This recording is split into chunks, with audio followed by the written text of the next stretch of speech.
এই ক্লাসটি নবম ভোগ ও নবম শ্রেণীর শিক্ষার্থী বন্ধুদের জন্য, যারা জেনারেল রয়েছে বা ভোকেশনাল শ্রেণীতে রয়েছে তোমাদের জন্য এই ক্লাসটি।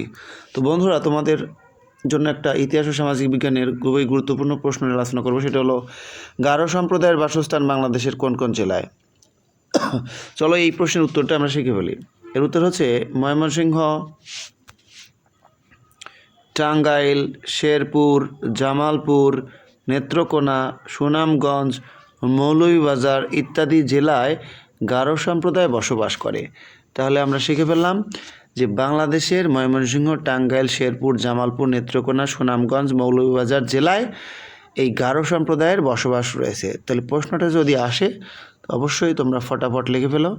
তো প্রত্যেকেই ভালো থাকো। ছোট ছোট ক্লাসের মাধ্যমে তোমাদেরকে আমি হেল্প করার চেষ্টা করব। তো এই প্রশ্নটা কিন্তু অনেক ইম্পর্টেন্ট ছিল, তো অবশ্যই তোমরা পড়বে। সবাই ভালো থাকো, সুস্থ থাকো। আল্লাহ হাফেজ।